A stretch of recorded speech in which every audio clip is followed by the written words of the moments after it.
By the end of this hour, think about it like this. We will be 2 days away from this election. Right now, though, it is only 9 p.m. over in Denver. You see it there. That's where Donald Trump is about to hold a rally. We will keep an eye on that. Earlier tonight in Reno, this caused a little bit of a scare. Secret Service agents rushed Trump off the stage after a disturbance. That's an unusual move. But the Secret Service, we can tell you now, has explained the incident. There was someone who wrongly yelled out "gun." Officials searched the area but did not find any kind of weapon. Trump then returned to the stage a few minutes later and continued his normal speech. All of this capping a day in which Trump started in Florida, traveled to North Carolina, then west to Nevada and Colorado. Hillary Clinton, for her part, plenty busy a few hours ago in Philly, appearing on stage with singer Katy Perry. Clinton was also introduced by TV producer Shonda Rhimes. Now here's Clinton's second campaign event of the day. Her first, like Trump's, was in Florida.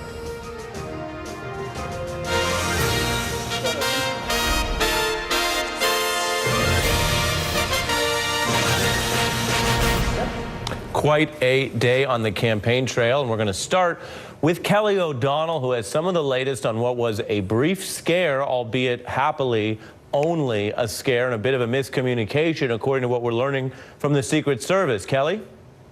Well, Ari, you describe it right. It is a case where perhaps nerves are on edge as we're so close to Election Day, and there has been an atmosphere that has included some violence and threats of violence along the campaign trail. So tonight in Reno at approximately 9 o'clock, there was an unidentified person who shouted the word "gun," and that happened in close proximity to where Donald Trump was at the lectern on stage. As you can see, there was a quick reaction from Secret Service.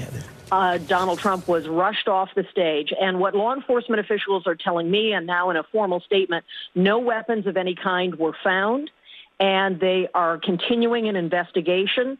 The good news, no injuries, no real crisis here, and we got to see in real time the training kick into gear for not only Secret Service, but the local law enforcement who were there, as they are at most events. But it is very unsettling to have an incident like this and to have someone shout the word "gun" when no gun is present. There are really two explanations for that. Someone who thought they saw a gun and was just misinformed and was trying to be helpful, or was it someone who was trying to incite something? In sort of the training of Secret Service, if they spot a gun, typically all agents, all law enforcement would shout that word, which helps them to all begin to move on to their training. It's one of the tools and cues they use for each other.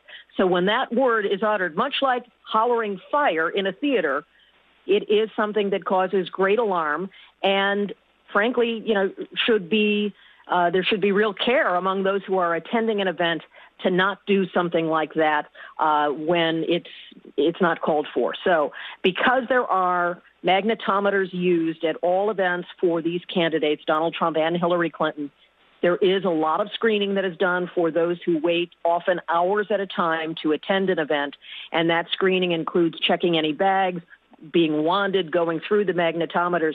So it would be difficult to pass any kind of weapon through. But nevertheless, they went through all of their sort of quick reactions to try to protect Donald Trump, and then he did come back and resumed his remarks in Reno. So it was a scare, definitely a jolt coming just a couple of days before the election. But law enforcement says there was no weapon, and they're continuing to try and figure out what actually happened. Absolutely, Kelly, and sometimes we chase down the leads to find out there was no there, and some days that is certainly good news. Kelly O'Donnell, thanks for your reporting. We're going to learn a little more about the question Kelly posed of how the miscommunication occurred, because we're joined now by phone by Ben Margio. He's in our NBC affiliate KRNV in Reno. And Ben, I'm told that you interviewed a young man named Austin who says he was the individual escorted out. What can you tell us? Hey, thanks for having me. That's correct. His name is Austin Kreitz. He was the man who was escorted out of this rally by Secret Service, and we interviewed him after he was released. This was now probably about a half an hour ago when we spoke to him. He was released. He is okay, obviously kind of shaken up by this event, but he is physically okay. He told us that he was holding a Republicans against Trump sign, that he was there not necessarily to try and cause any sort of disturbance, but at one point he held up this Republicans Against Trump sign. People started to try to grab this sign from him, and I think that's where the miscommunication that you mentioned started. People trying to grab this sign from him, and obviously just in the craziness of that, something got mixed up, and obviously at that point, as you mentioned, gun was shouted, and then that's when the SWAT team started to come in. He was tackled by a few people and taken to the ground, escorted out and questioned in a bathroom off to the side of this convention center where the rally was being held. They were This is Ben Margeau giving us more information about the individual, Austin Kreitz, who was ushered out of this Trump rally and what became a Secret Service incident because they moved Donald Trump off stage, but ultimately didn't find a weapon of any kind and cleared the incident. Now, Ben, what did he tell you about his interaction with law enforcement? How long was it? What was the questioning like? And is he basically released on his own recognizance, cleared of any wrongdoing, or is there any other, according to him, any other issue here? There really is no other issue. Like you said, he was cleared under his own power, was able to walk out. Secret Service and law enforcement escorted him to his car, but after that, totally clear to go about the rest of his day.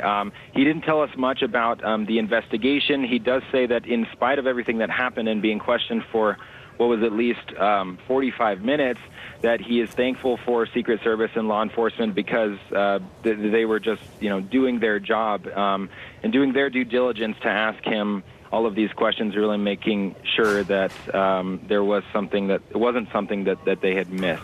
All right. Well, look, this is a situation where having so much attention on it, so much reporting has, in a very quick manner, from my experience in the newsroom, really gotten to the bottom of it. No, they're there. And from what we can tell from the available evidence, the Secret Service doing its level best to defuse the situation, no violence. And according to your reporting here, Ben Margeau, and our local affiliate, no arrest even necessary. Thank you for your reporting tonight.